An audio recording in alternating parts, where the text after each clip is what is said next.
Olá, eu me chamo Leonardo Volpatti, sou sócio fundador e advogado no escritório Lima Nunes Volpatti, Advocacia e Consultoria. E hoje nós vamos falar sobre direito imobiliário. Vamos lá?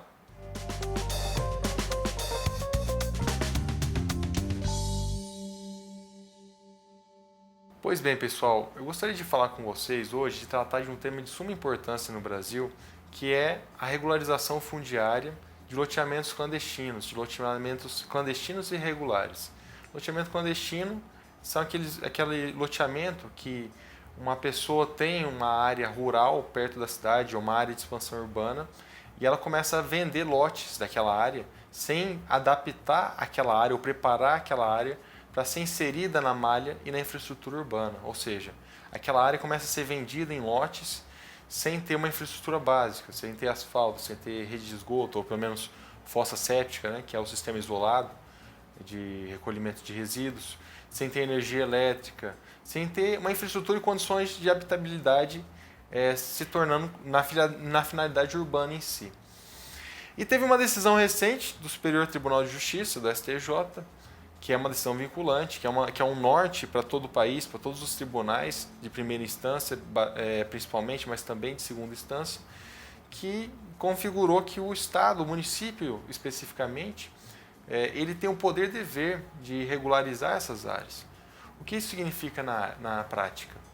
Que se houve um loteamento irregular, um loteamento clandestino, em determinada cidade, se os moradores daquela região, ou algum interessado naquela região, entraram com pedido na prefeitura, no protocolo da prefeitura, na Secretaria de Habitação, na Secretaria de Planejamento da prefeitura, a depender do município, pedindo que se regularize aquela área, pedindo que se tenha a infraestrutura mínima, pedindo que seja conferida a escritura para aquele proprietário que comprou em condições irregulares, a prefeitura não pode se furtar de buscar os procedimentos para que se consiga realmente dar a escritura e regularizar aquele bairro, aquela mini cidade que foi construída naquela região.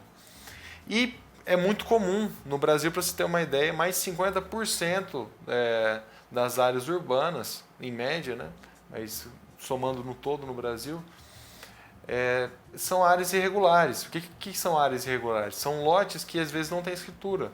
São lotes e as cidades foram se expandindo conforme o crescimento urbano, conforme a migração do campo para a cidade, e o direito não conseguiu acompanhar. A política não conseguiu acompanhar para dar infraestrutura básica, para dar condições de regularização dessas áreas.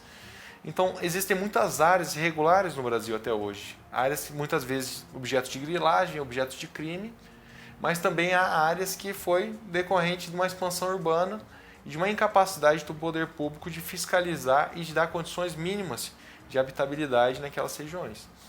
Então, essa decisão do STJ, ela configura ainda mais o dever do município de realmente regularizar essas áreas. E, dependendo da modalidade, né, conforme a Lei 13.465 de 2017, que é a Lei do REURB, que é a Lei da Regularização Fundiária, há duas modalidades de fazer a regularização. Existe o chamado REURB-S, que é uma modalidade de regularização dessas áreas de núcleo urbano consolidado, núcleo urbano de expansão urbana, para situações em que moram pessoas de baixa renda, de 3 a 5 salários mínimos por membro familiar. Então, nessas situações específicas, os municípios têm que bancar essa regularização mediante convênio com o governo do estado, que vai fazer todo o procedimento para regularizar aquela área e dar condições de habitabilidade daquele bairro da cidade. E existe a modalidade do REURB-E, que é realmente a regularização para quem tem condições de pagar a regularização.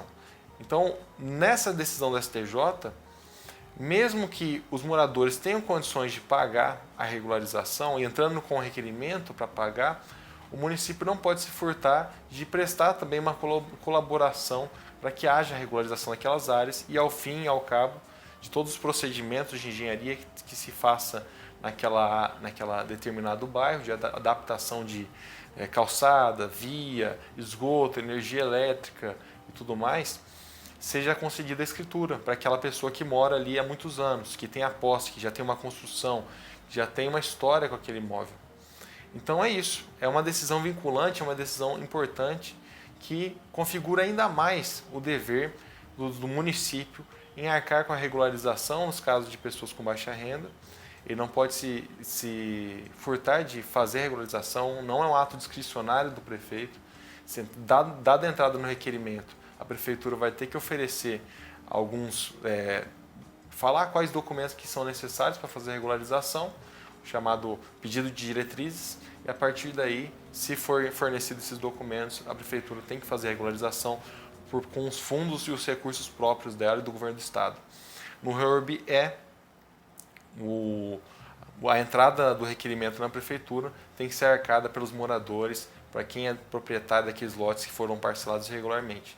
Mas também há a obrigação do poder público de atestar a regularidade e regularizar o imóvel. Ok? Muito obrigado, curta o nosso canal, obrigado por assistir mais um vídeo de Direito Imobiliário. Meu nome é Leonardo Volpatti e até mais.